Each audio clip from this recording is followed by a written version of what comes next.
Hello, everybody. Welcome to another KMU Pod Livecast. I'm your host, Ricky Chabruggi, and joining me again this week's Derek Relaford. How you doing, Derek? Doing pretty good, man. How you doing? Yeah, not too bad. Just trying to stay cool. This heat's getting to me. Yeah, it's been pretty gross. It's been pretty gross. Windy and hot and sandy. Yeah. Yep. Yeah, we had that sheriff up in Phillipsburg that was shot and killed. They transported him from Wichita back up to Phillipsburg and come up I-135 over there by Menards, and you had people on the overpass right there to, American flags and stuff like that, saluting them as they went by.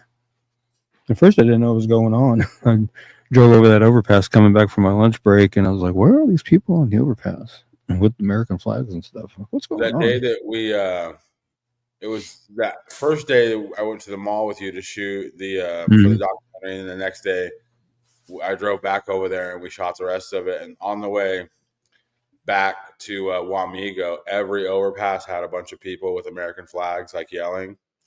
I think it was like like they had that Kings protest. I think it was like anti that. Like I think there was just like oh yeah.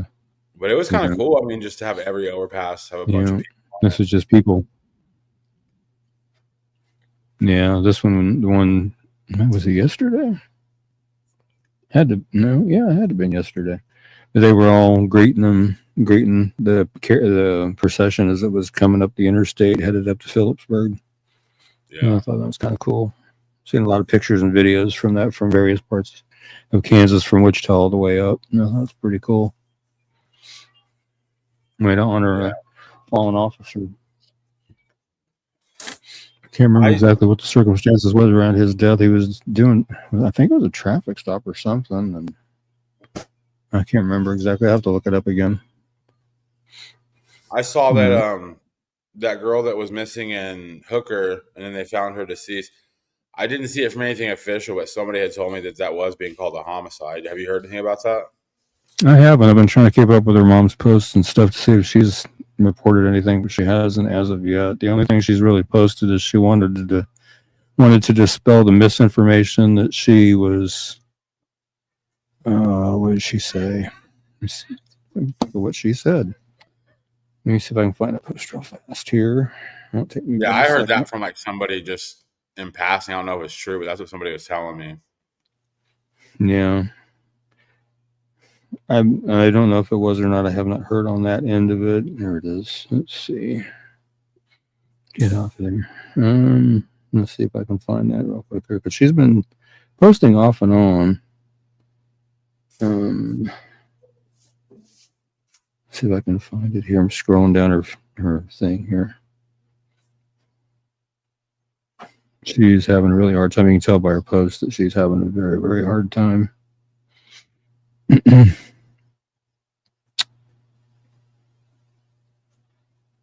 Okay, here we go. It says, regrettably, I must issue this statement to counter the spread of false information regarding London's death. In contrast to certain claims, London was not sexually assaulted and left naked in the woods. There is also other speculation circulating. As her case remains under investigation, I respectfully request that all speculation and presumptions be suspended to enable a thorough investigation of her case. Thank you. So that was the misinformation she was addressing. It's not accurate. She wasn't sexually assaulted. She wasn't left naked in the woods. So I think that's like a human thing. Like whenever something tragic happens, like every ninth person's just like, I'm just gonna make up a story, but I'm pretty sure that's what happened. It's that they weren't there. Like, crazy time. You're just like, who wrote that? Either that, or somebody hears a bit, a little piece of something and just runs with it. They don't get all the facts. They just hear a little snippet and think it's fact and go with it, and it turns out not to be fact. And so that's why it's always good to make sure you verify everything before you say anything. So you don't want to get everything started. And Queenie's here, Ellen's here, Christopher's here. I see all of them here. How you guys doing? We got a lot of folks. Yeah, it was a sad deal though. I don't know what they're finding out in London's case. Her mom really, she hasn't posted anything regarding that end of it, except for, like I said, what I just read a minute ago about the misinformation. But other than that, that's all she said in regards to it so far. Well, it's pretty. It's a pretty small area for something like that to happen in. So, like, it's, Yeah. plus, she's a young girl, so it's just I've heard a lot of people talk about it and stuff. So, Yeah.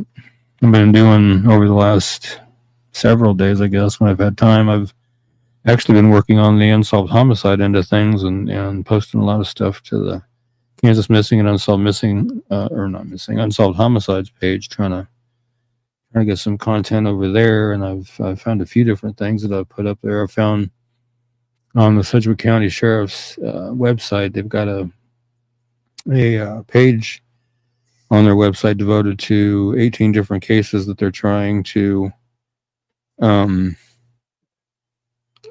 solve. And so I did flyers for all those, posted those on there. And then I found a few more on another website that I posted. One of them I had to kind of update that a little bit, because on the sheriff's page they had it listed as an unidentified when they did actually already identify him. So I made it with his actual pictures and identity on it when I did his. So yeah, that's a big job, trying to keep all the flyers. Like, even just for you, keeping your flyers updated is a hard job. But it is. The state having every single one of them, that's probably got to be a headache. It is. I have to try to research and dig and everything I can do. I don't know what my brother was saying. Good evening. I had to chaw 3. He says ignore that last part. Okay. He must be talking to text, man. I don't know. Might be. I know when I talk to text, my phone scrambles it up, and I would say, well, for a smartphone, it's an idiot. Yeah, it's not good. No, it's not good. Nope. It puts up words. Well, I will go ahead and go ahead. I would say it puts up words that I didn't say, and I'm like, what are you doing? Yeah, that's what it does to me too. I'll go ahead and run the first bumper, and we'll go ahead and get into some cases and start going over some flyers, man. Okay. All right, we'll be right back after this.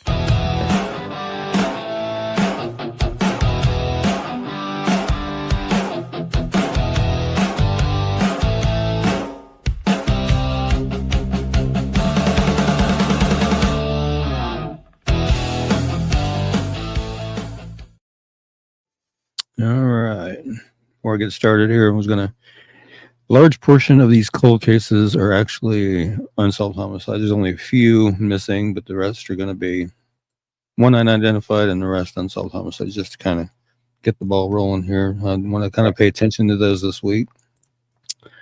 This one's Haley Davis, missing from here in Salina, Kansas since July 21st, 2023. 19 she's been missing. She's now 21. 5'6" to 5'7". Between 190 and 200 pounds. Or it was less. Hey, your computer, leave and come back again. Your computer's doing that thing. It does. Yeah, you're spazzing out, bro. Okay, hang on. I'll be right back. All right. Yeah, this is an interesting case here. Her brother was actually watching the show for a while. I know there was a vigil that Ricky got to go to. Ricky is back. You there, buddy? Yeah, go ahead. Sound good. Go ahead and start over. Okay, does it sound any better? Sounds good. Let's hope so. Okay. Anyway, we're talking about Haley Davis, missing from here in Salina, Kansas since July 21st, 2023. She was 19 when she was missing. She's now 21. 5'6" to 5'7", weighs between 190 and 200 pounds. Her hair was last known to be dyed bleach blonde, and she has blue eyes. She left Salina, Kansas with a male acquaintance to go to Wichita, Kansas. And Haley was last active on her social media and last heard from on July 21st. Wichita police say that the investigation has led them to believe that Haley may be deceased. Again, she was 19 when she went missing. She's now 21. 5'6" to 5'7", weighs between 190 and 200 pounds. Her hair was last known to be dyed bleach blonde, and she has blue eyes. If you have any information regarding Haley's disappearance, or you know of her whereabouts or the location of her remains, please call Detective Owen at 316-268-4185, or you can email him at aowen at wichita.gov. I'm assuming it's in him, maybe her, I don't know. To remain anonymous, please contact Crime Stoppers at 316-267-2111 or KBI at 785-296-4017 or 1-800-572-7463. See what we can do to get Haley located and back to where she needs to be. It's going to be 2 years this month on the 21st, so here soon. No updates at all, like from family or law enforcement? No, I haven't talked to Travis recently. I need to reach out and talk to him, see if he's heard anything. I know Wichita has taken over the case, so they're lead investigators now instead of Salina. So that's a lot of this information. When I updated this flyer, the part where it says Wichita police say the investigations led them to believe that she may be deceased, that came from a post that Wichita police put out, and then the way it's worded about knowing the whereabouts of her location or her remains is also came from that release. So yeah, they're pretty confident that she may not be with us anymore. Well, I mean, she was, I mean, if I remember right, she was like decently active on social media when she was like before she went missing, right? Oh yeah. So to me, like anytime you see a young person like that go from like, and it wasn't like she posted like a crazy amount, but she posted as much as like your average 19-year-old chick back then, you know, and like, yeah, when to keep like there's nothing online, not a single social media account ever. That makes me be like, yeah, that's probably not good. Right. Or you can also even pull the flyer. You can go to Kansas Missing and Solve and pull that flyer up and scan the QR code down there, and it'll take you to a form on the Crime Stoppers website to fill out to submit your information that way too. So that's another avenue in which you can submit information. I've called them before, and like basically how it works is you give them the tip, and then they tell you, okay, like if you want the reward, just give us your name and phone number, and if you want to just hang up, just hang up. So they give you the option to truly remain anonymous and not saying, not say who you are. Yeah. Nikki's saying you should do TikTok. I think you should as well. I'm not too well versed in TikTok, and Brandon was actually doing a Kansas Missing and Unsolved TikTok, and I don't know if he's still keeping up with that or not. I don't know. I'll have to ask him. See if he's done anything with it or if he's just kind of let it go by the wayside. So I don't even have a TikTok account, to be honest. I have one, but whenever like when Trump first took office, they were talking about taking it down, and then I heard an extension, but then I heard like for marketing for my job, like I was wondering if I should keep it, but I keep kind of hearing that it's probably going to go away eventually. Right. Well, I saw something about they were looking for an American company to purchase it. Yeah. So I don't know. I'm seeing all kinds of stuff. But it is a good platform for interaction with, like, you post stuff, and a lot of people that wouldn't normally see it on other platforms will see it.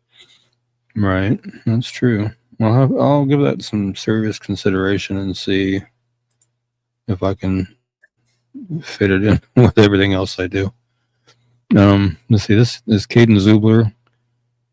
He's missing from Topeka, Kansas since May 15, 2025. He's 25, 5'10", 170 pounds, dirty blonde hair, blue eyes.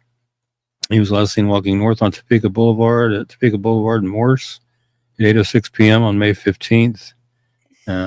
Seen via surveillance video. Police are asking if you have any footage of Caden in the areas of Topeka Boulevard, downtown Topeka, North Topeka, or the Oakland area.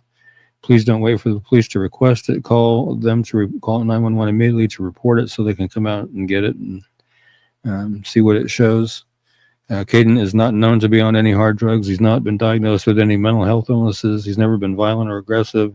He's never expressed any thoughts of harming himself. He is respectful, polite, and very independent. Caden will respond to his nickname Zoob. This can be used to verify his identity. He's last seen wearing a red t-shirt, blue jeans, and red Under Armour shoes, which I have a couple of shots of him up top from a surveillance video with the red shirt, blue jeans, and the red shoes, and then a stock photo of the red shoes. And then down on the bottom right, I was sent another picture of him from a different surveillance camera of him in the red and blue jeans with the red shoes. If you have any information regarding Caden's disappearance, you know his whereabouts, please call Topeka, Kansas Police Department at 785-368-9200 or KBI at 785-296-4017. There's a $5,000 cash reward being offered for information leading to Caden's safe return to his family. Let's see what we can do to help get him located and back to where he needs to be.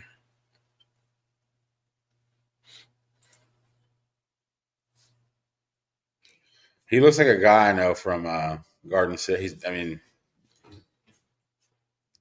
Like pretty close. In the top two pictures on the left, it looks a lot like a guy I know. Reading comments here. There's a Jasmine Davis asking, "Wait, why are y'all going live and posting people's missing posters as clout?" Clout? That's what it says in the comment down there. We have 5 viewers right now. If we're doing this for clout, we're bad at it, at least. Right. I mean, we've been doing this for. They do it because they care. Oh, Queenie's saying they do it because they care to get people back together. Ricky spends hours making them every week. Stay and listen, you'll find out. Thank you, Queenie. But yeah, we've been doing this podcast for 6 years. And this is the kind of podcast we do. I make the flyers, we cover them. Now, Jasmine, if you know anybody who would give us clout, we would love some more viewers. But so far, no clout. Haven't got any clout yet. Yeah, I don't do it for clout. I don't do it for clout. I do it to get these people found and these unsolved homicides solved. So there's that. And here's one here, Lori Heimer, June 25th, 2016, out in Assyria. Lori was brutally murdered in a rural Assyria, Kansas home. She ran a business called Lori's Poodle Patch from her home. She was a licensed breeder of miniature-sized poodles and was licensed through the state of Kansas. The Kansas Bureau of Investigation was contacted to assist Saline County sheriffs in the investigation. They responded with agents on their crime scene response team. During the investigation, 2 vehicles of interest were developed. Vehicle 1 was said to be an older flatbed pickup, possibly a Chevrolet, which is described as beat up, maroon in color with a white front bumper, silver grille, and wide style mirrors. The driver was described as a man who was 50 years of age or older with salt and pepper hair. Vehicle 2 was an older style small pickup, possibly a Chevy S10, with a 2-tone paint job, dark blue on top and bottom with light blue in the middle, a silver back bumper, and a newer blue tailgate that appeared to have minimal damage compared to the body of the truck. The remainder of the vehicle is described as beat up and scratched up. There may have been 2 animal cages or crates in the back. The driver of this second vehicle was described as a white male, approximately 40 years old, with shoulder-length hair and wearing glasses. We have investigators have said they would like to locate these 2 vehicles. They'd also like to speak to anyone that had any contact or business appointment with Lori at any time between June 20th and June 25th.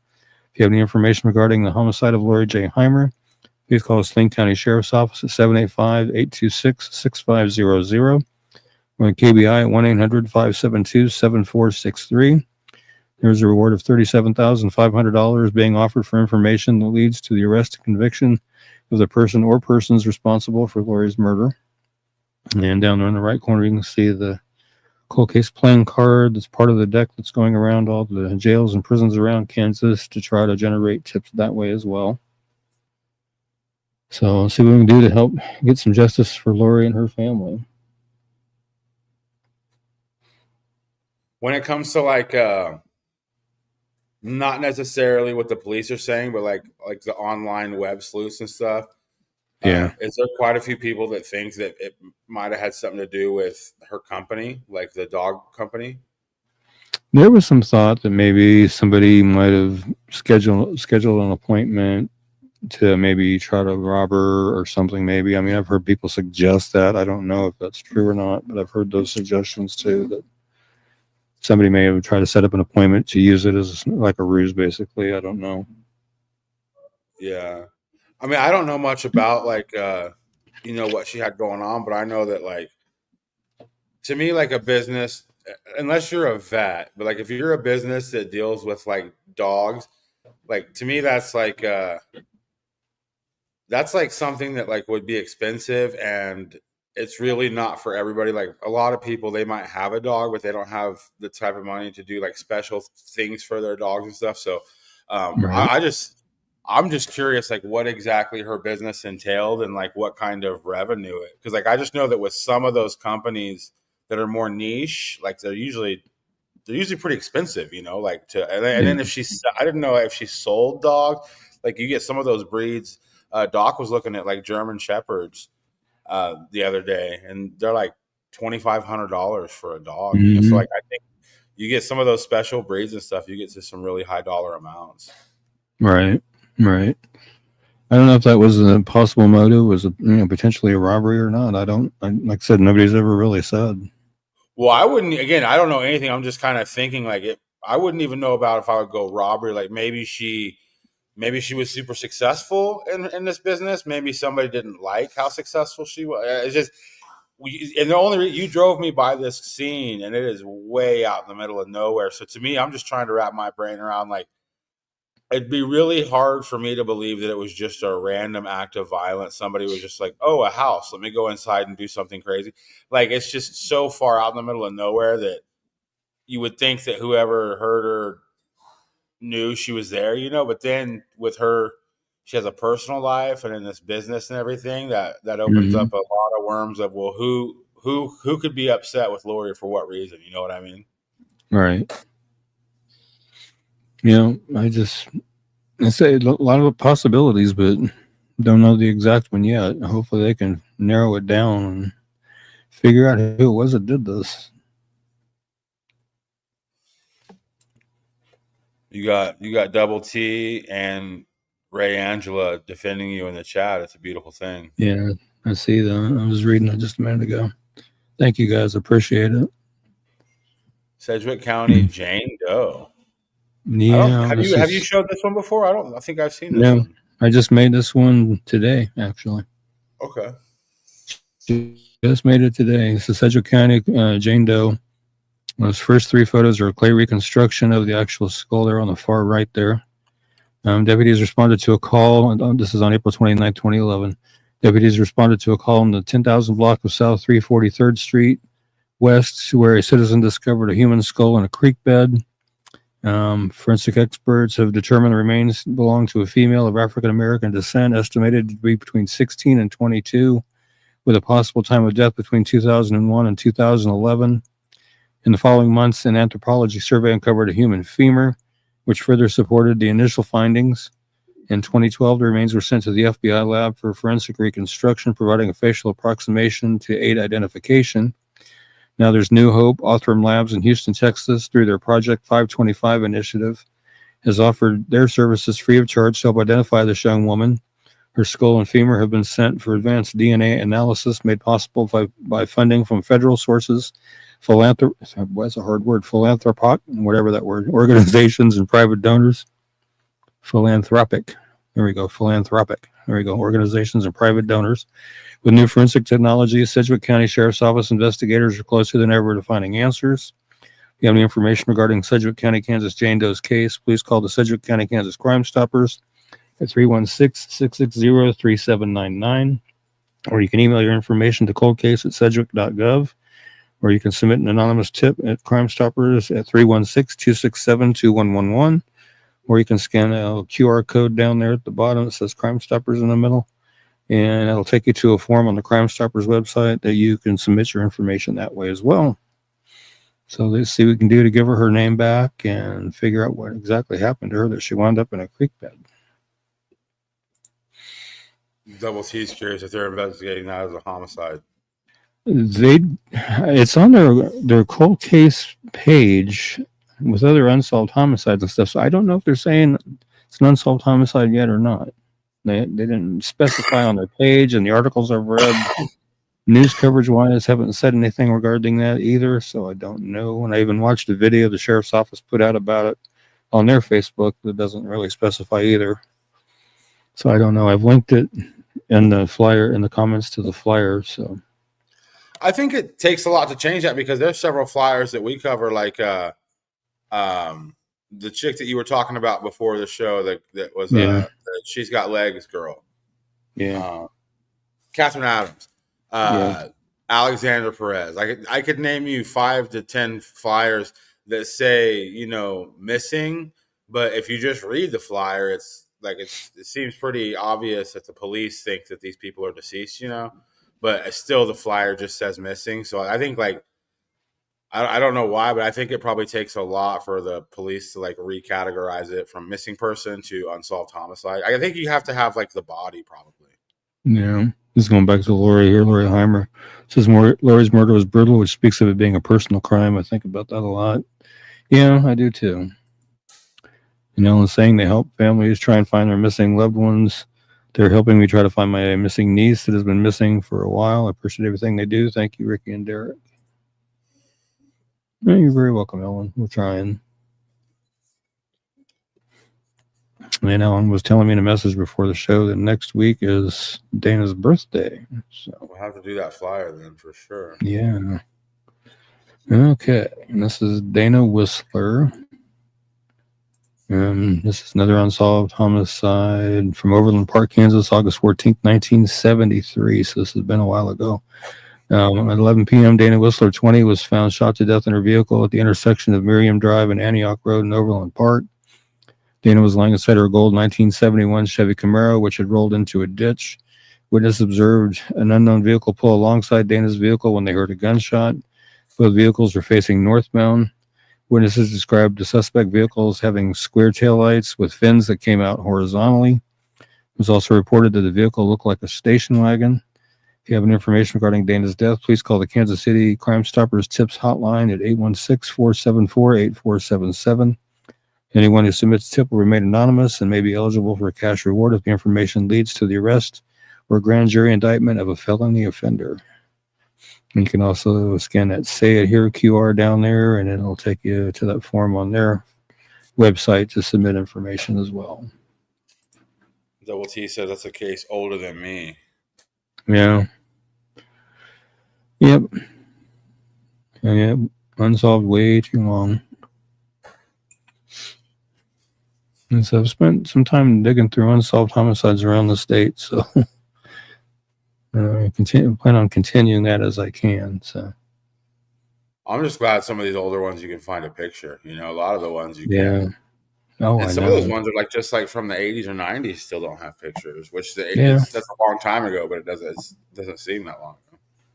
Yeah, like Nellie Hubbard here in Salina, I can't find a good picture of her to save my neck. So I don't know.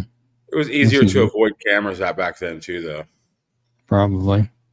This one's Raymond Thomas, July 14th, 2013, Overland Park, Kansas. Overland Park police responded to a report of shots fired in the 6300 block of West 94th Terrace. When officers arrived on scene, they found the victim, Raymond Thomas, 30, with several gunshot wounds. Raymond was the father of 3 children. According to witnesses, a newer model red or maroon Ford Taurus with Missouri license plates arrived in front of the victim's house. The victim was in the process of retrieving items from his vehicle, which is parked in the driveway of the residence. An occupant from the Ford Taurus exited and began firing a gun at Raymond, striking him multiple times. The suspect's vehicle was last seen heading west on 94th Terrace towards Metcalf Avenue. Police are searching for 2 suspects described as heavy-set black males. The shooter was described as having very short hair or a shaved head and was wearing a white T-shirt and blue jeans. If you have any information regarding Raymond's death, please call the Kansas City Crime Stoppers Tips Hotline at 816-474-8477. And again, anyone who submits a tip will remain anonymous and may be eligible for a cash reward if the information leads to the arrest or grand jury indictment of a felony offender. And again, there's that QR scan code down there. They scan to submit information that way too. Nope, yep, and there's a lowercase p in Park under there. That's what I get for typing in a hurry. And sometimes I hit it and it doesn't want to, I guess it doesn't register, or I released the shift too soon. I don't know. Yeah. Drives me nuts. I'll fix it. This is Anthony Payne. And there it is. July 2nd, 1977, another Overland Park, Kansas. Anthony Tony Payne, 19, was found critically injured in the basement of an Overland Park home in the area of 87th Street and Lowell Street. Police believe he was violently attacked sometime between 2 a.m. and 3:45 a.m. that morning. Tony was transported to a local hospital where he succumbed to his injuries a few hours later. During interviews, several people informed investigators that 2 men were seen leaving the residence on foot, heading north and possibly entering a green Jeep or similar style SUV. If If you have any information regarding Anthony's death, please call the Kansas City Crime Stoppers Tips Hotline at 816-474-8477. Anyone who submits a tip will remain anonymous and may be eligible for a cash reward if the information leads to an arrest or grand jury indictment of a felony offender. And there is a reward of up to $2,000 available for information leading to an arrest in this case as well. And again, there's the QR code you can scan to submit information that way. My brother's saying, man, some of these are some cases I'm not familiar with. Where are you finding these? I just did a Google search under unsolved homicide cases in Kansas or something, or Kansas unsolved homicide cases, something like that. And it pulled this page of these up. I can't remember if you go to the album in Kansas Missing and Unsolved Homicides, I have the link to it there. You can find some stuff on AI, using AI now, like just finding, scouring. Because, like, there's this, like, conspiracy called the dead internet theory. They're saying, like, around, like, 2013 to 17, they started, like, closing down the actual internet and just putting up, like, you know, like and I'll say this. I remember, like, I got on the internet in the late 90s, and it used to be a really interesting place where there was just, like, so many websites. But now it seems like if you just go to Google and type in something, you just get, like, basics. Most of it's, like, say sponsor, you know, so it's all ad related and stuff. Yeah. But, like, I always knew that if you could figure out a way to go through, like, all of the old, like, archived web pages and there's so much stuff on the internet that's really hard to find, like, with the way the search settings are currently. But I think if you utilize AI, you can get a ton of just news articles. It's like I have news articles about some cases in the Elkhart area from, like, 83 that are just wild. They're nowhere in the world digitally or, like, outside of, like, newspaper articles. But they exist, they're there. So I think that the longer AI goes on, you're going to see a lot of people put it to work in weird ways. And one of those ways is finding and then consolidating and then hopefully helping solve some cases that people like even you don't, like your brother, he's just like you as far as following all these cases his whole life. And he's never heard of some of these. So that's really cool that, you're able to find just information like that, cases that nobody's heard of in a long, long time. Right. All right. Here's another one. I think these all came from the same source here. This is Lester Martin, January 19th, 1976, Overland Park, Kansas. Lester Martin, 31, was found deceased in his residence in the area of 69th Street and Metcalf Avenue. Lester was found by a coworker when he failed to show up for work. He was lying in bed with an apparent gunshot wound to the head. Lester was last seen alive around 4 a.m. on Sunday, January 18th, 1976. Witness reported that Lester was previously involved in an armed disturbance with an unknown subject. During that altercation, Lester's arm was slashed with a knife. It was also reported that Lester was going through a divorce. If you have any information regarding Lester's death, please call the Kansas City Crime Stoppers Tips Hotline, 816-474-8477. And again, anyone who submits a tip will remain anonymous and may be eligible for a cash reward if the information leads to the arrest or a grand jury indictment of a felony offender. And the QR code's down there as well. So lots of avenues to submit information. Yeah, Overland Park has too many cases. They have a lot. And this one goes back to 1976. Now we're going up to 1984 with Atlee Lewis. Same town. Yeah. Overland Park, Kansas. Town Overland Park? I think so. I think it was an Overland Park page, now that I think about it some more. This is Christmas Day, 1984. Atlee Lewis, 50, was found deceased in his bed from an apparent strangulation. Atlee's home appeared to have been burglarized with several electronics, Christmas gifts, personal checks, and credit cards taken. Those cards were subsequently used in Kansas City, Missouri at both a Kmart and a disc record store. Atlee lived near 95th Street and Mission Road and co-owned Salon 103, located near West 103rd Street and Metcalf Avenue. He was active in the bar scene and reportedly spent time in the Liberty Memorial area. Atlee was last seen around 8 p.m. on Christmas Eve, December 24th, leaving his parents' residence in Independence, Missouri.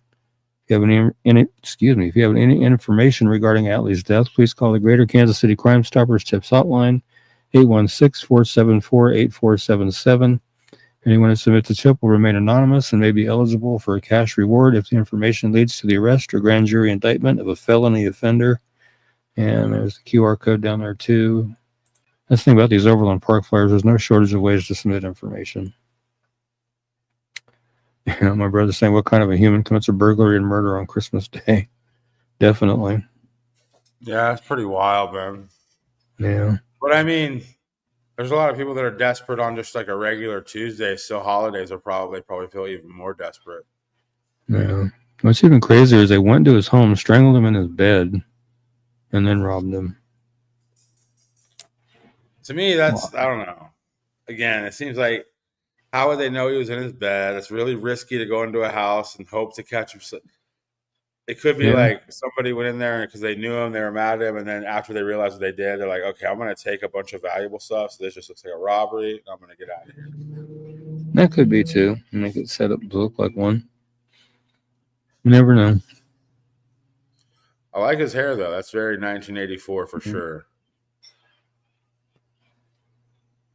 And Queenie says they don't have anyone to be with, and it makes them angry or jealous. Yeah, it could be. That's a possibility, too. And this is Quashay Harris. This is in Overland Park, Kansas one as well, and I didn't capitalize that P again. Now, on July 6, 2015, Quashay Harris was shot in her home at 61st and Robinson after an unknown subject armed with a rifle shot multiple times into her home before fleeing the scene in a gray, silver-blue Pontiac sedan. Quashay and a juvenile female were struck by gunfire. Quashay succumbed to her injuries, but the juvenile female survived. Several days before this shooting, a neighboring residence was also shot at, resulting in 2 solved homicides. These incidents may be related. If you have any information regarding Quashay's death, please call the Kansas City's Crime Stoppers Tips Hotline, 816-474-8477. Anyone who submits a tip will remain anonymous and be eligible for a cash reward if the information leads to the arrest or grand jury indictment of a felony offender. And again, say it here, QR code down there if somebody wants to use that as well. See what we can do to get some justice for these folks. There's a lot of them that need it. Yeah. Yeah, this is Antonio Harris. He is missing, or not missing, another unsolved homicide from December 16th, 1986. Antonio Harris, 39, was located on the shoulder of southbound US 69 and 119th Street. Antonio had been in a physical altercation and was ultimately killed by multiple forms of violence. Antonio was found several feet from his vehicle, a white Toyota pickup truck without a tailgate on 119th Street. Antonio was a wrestling coach and owned a paper company. If you have any information regarding Antonio's death, please call the Kansas City Crime Stoppers Tips Hotline at 816-474-8477. Anyone who submits a tip will remain anonymous and may be eligible for a cash reward if the information leads to the arrest or grand jury indictment of a felony offender. And again, the QR code down there too. So feel free to use that. I try to give you guys as many. Do it. I didn't realize how big Overland Park is. I just Googled it. It said in the 2020 census they had 197,000 residents. Oh, wow. I didn't realize it was that big either. That's a lot. Yeah. And then when I do these flyers, I try to give you guys as many avenues as possible to submit information. So. One more cold case, and we will go on to the missing and endangered teens. Yeah, Mrs. David Dvorak. May 9th, 1977, again, Overland Park. David Dvorak, 30, was found deceased from a gunshot wound in his vehicle, a 1971 Dodge Dart, in an apartment complex at 106th Terrace and Antioch Road. The vehicle had been parked for 2 or 3 months prior to officers being called to check on it and the discovery of David. David was a Kansas City, Kansas resident. David had been reported as a missing person a few months prior to his discovery. If you have any information regarding David's death, please call the Kansas City Crime Stoppers Tips Hotline, 816-474-8477. Anyone who submits a tip will remain anonymous and may be eligible for a cash reward if the information leads to the arrest or grand jury indictment of a felony offender. And again, there's the QR code down there as well. And when I keep forgetting to talk about the P3 Tips mobile app, you can download that and submit that way as well. Nice. He says, I have a drone behind you. Yeah. I see it. All right. We'll go ahead and go to the next segment. You're watching Kansas, Michigan Unsolved. We'll be right back after this.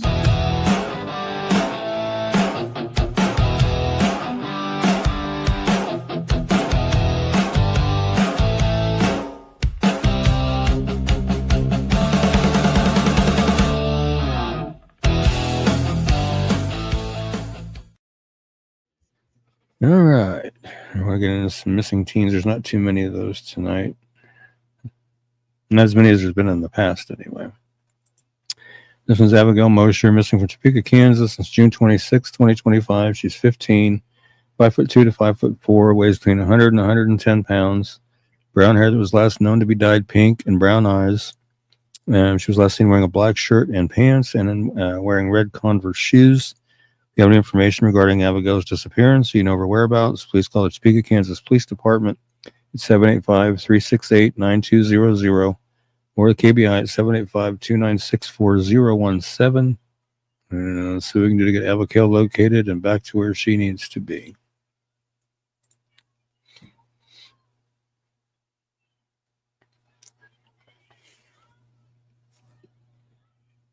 Okay. Yeah. We've done Abigail before, and we've done Autumn before, but they're missing again. So, it's Autumn Stevens, missing from Lawrence, Kansas since June 22nd, 2025. She's 17, 5 foot to 5'2", 130 pounds, brown hair, brown eyes. Don't have much more information than that, but if you have any information regarding Autumn's disappearance or you know her whereabouts, please call the Douglas County, Kansas Emergency Communications Center at 785-843-0250. or the KBI at 785-296-4017. See if we can't get Autumn located and back to where she needs to be.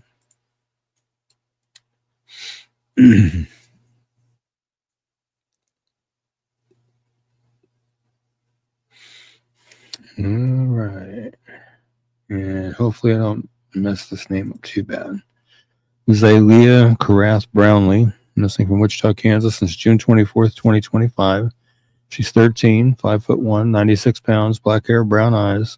She was last seen in the area of 4200 South Laura in Wichita. If you have any information regarding Zylia's disappearance, you know her whereabouts, please call 911 immediately or call the Wichita, Kansas Police Department at 316-263-6011 or 316-660-9254 or 316-660-9456 or the KBI at 785-296-4017. And see if we can't get Zylia located and back to where she needs to be. It's been just a hair over a week, so let's see if we can get her located. And that was just 3 this week, right? Yeah, I had a 4th, but she was located. So well, that's good, man. The shorter that segment is each week, the better. Yeah. I'm just glad she was located. No, it was a he. Excuse me, it was a he, not a she. It was a he. Double T says Overland Park is a big suburb of Kansas City, Kansas. Oh, yeah. I knew it was over there by there somewhere, but I just didn't know it was that big. But all right, you're watching KMU. We got one more segment. In the Free Zone with Norm is after KMU. We'll be right back after this.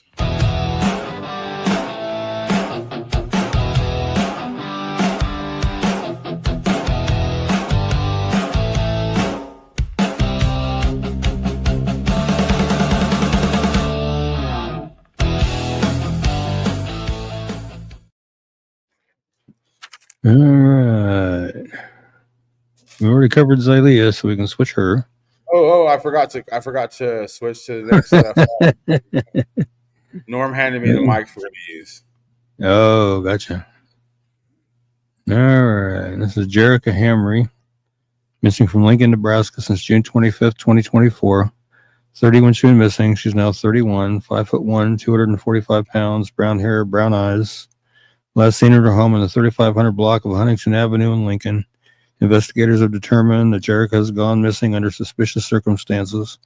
And she was 30 when she was missing. She's now 31, 5'1" tall, weighs 245 pounds, Brown hair and brown eyes. She does wear glasses. Her nose and ears are pierced, and she has a large tattoo of a rose on her upper chest, which you can see in the second picture from the left right there. If you have any information regarding Jerica's disappearance, or you know her whereabouts, please call 911 immediately or call the Lincoln, Nebraska Police at 402-441-6000, or anonymous tips can be submitted to Crime Stoppers at 402-475-6300, or you can call the Nebraska Missing Persons Clearinghouse at 877-441-5678. See what we can do to get Jerica located and back to where she needs to be.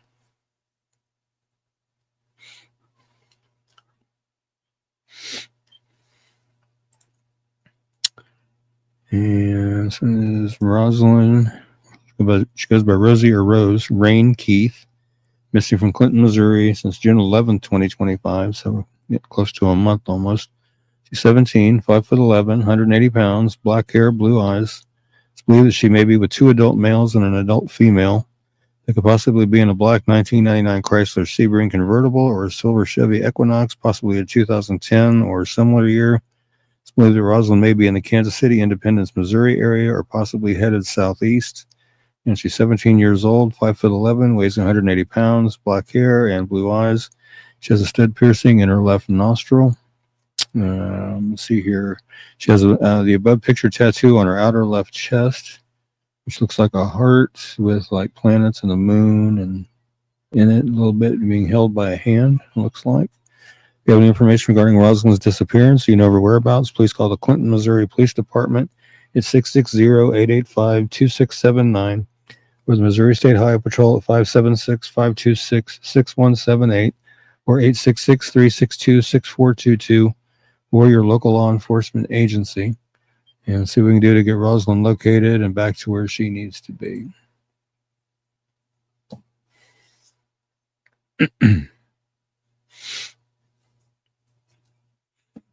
And this is Nariah Morris, missing from Raytown, Missouri since May 19th, 2025.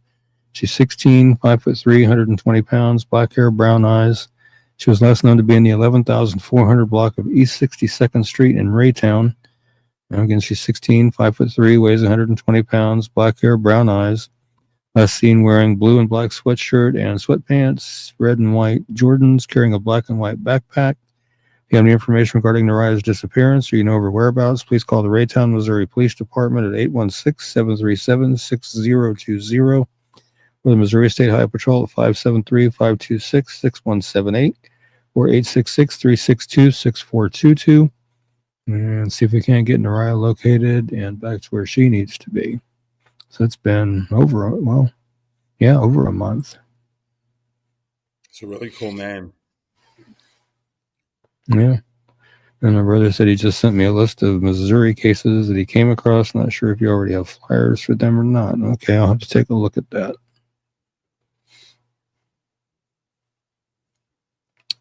And this is Cynthia Renee Gonzalez. It's another unsolved homicide.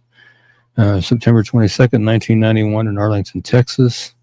On September 17th, 1991, Cynthia Renee Gonzalez was reported missing to the Arlington, Texas Police Department.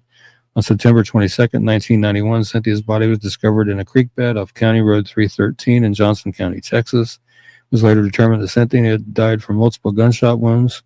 Cynthia was reportedly at her apartment with her boyfriend when her husband stopped by to deliver their daughter for a weekend visit. Sometime later, Cynthia left for an appointment without her customary bodyguard. She was never seen again. Serial killer Kenneth Allen McDuff, 1946 to 1998, was looked at in connection with Cynthia's death. Jim Ford, longtime Arlington police officer and a renowned homicide investigator, had looked at McDuff in connection with Cynthia's case for going on 18 years. He was never able to make a match or a mismatch. McDuff was believed to have abducted a victim from a car wash in Austin, Texas. Cynthia's car, a two-seat Pontiac Fiora, was seen parked at a car wash in Arlington the day she disappeared. There were similarities in the Austin case and Cynthia's case. He kidnapped, sexually assaulted, and killed his victim at a car wash in Austin. He dumped the bodies of several of his victims in rural areas. He killed several victims by shooting them. Investigators could not place McDuff in the Arlington area and could not determine whether he was out on the streets at that time, but could not find him as being incarcerated at that time either. Other persons of interest have come up and have been cleared as well. McDuff has since been ruled out by DNA testing. If you have any information regarding Cynthia's death, please call Detective Stafford at 817-459-5772. If you wish to remain anonymous and possibly receive a reward of up to $1,250, please call the Toronto County, Texas Crime Stoppers at 817-469-8477. And see if we can't get justice for Cynthia and her family and her friends as well as her daughter.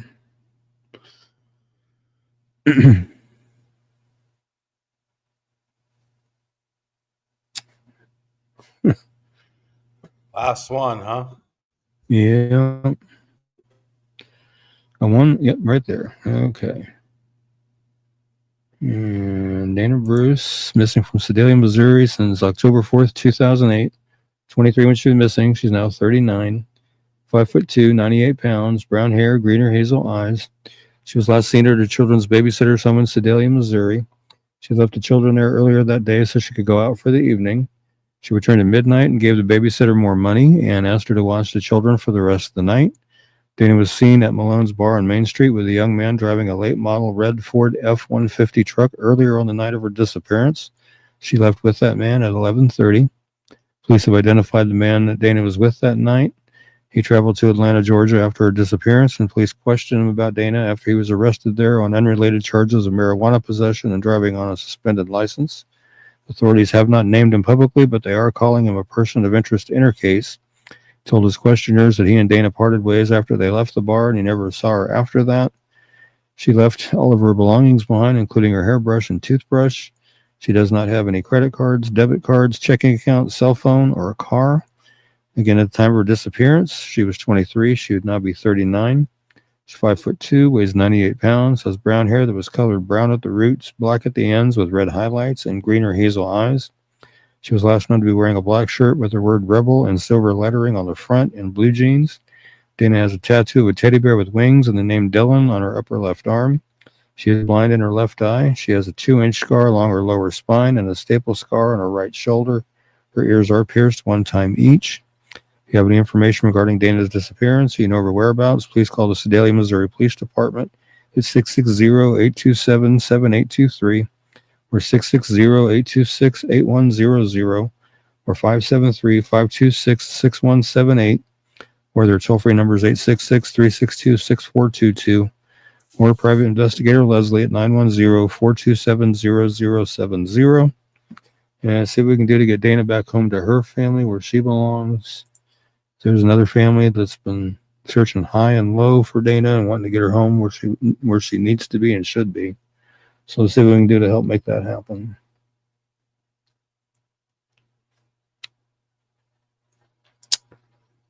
And I believe Ellen told me, like I said earlier, Ellen told me when we were talking before the show earlier that I believe Dana has a birthday next Thursday.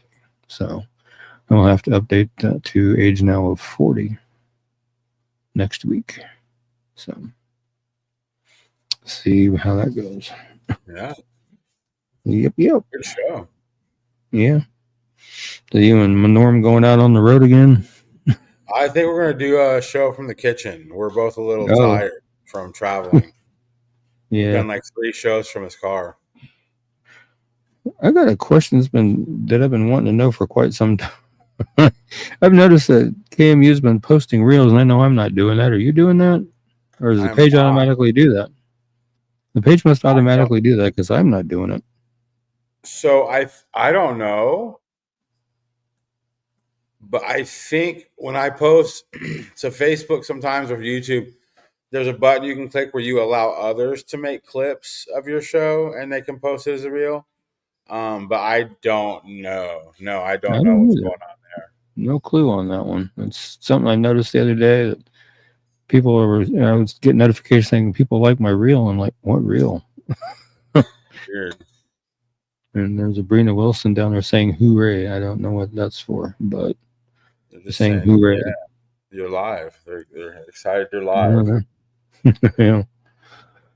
All right. Well, thank you everybody for hanging out with us tonight and going over some cases. I know I threw a lot of unsolved homicides in there, but I wanted to Brina says first time back since the rebrand. Okay, cool. Well, glad to have you back, Brina. But Yeah, I know I threw a lot of unsolved homicides in there, but I wanted to kind of involve some more of those cases because there's a lot of them out there. A lot of families wanting answers as to who and why what happened to their loved ones did. So I want to try to devote some time to that too. So probably do that again in the upcoming weeks. Probably put some more unsolved homicides in there.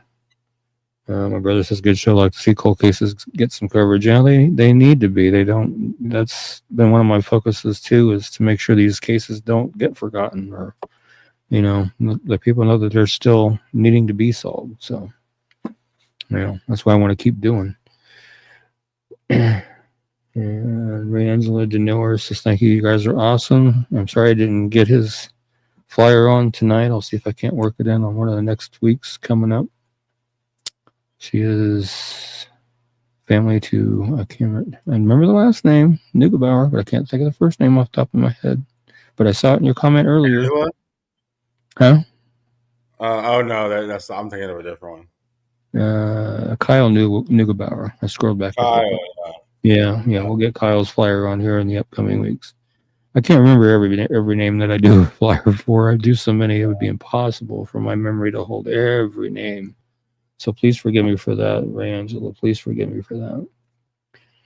Now, with that being said, thank you again, everybody, for joining us tonight. And I just want to finish off by saying, Heavenly Father, thank you for bringing us together tonight so we can share these cases, hopefully bring some justice to some families and some victims of some unsolved homicides, get some missing folks found. Just encourage everybody to share the show out, share the flyers out. Until we meet again next week, everybody stay safe, stay healthy. God bless. And as always, I always say, somebody knows something. Everybody have a good night. Amen.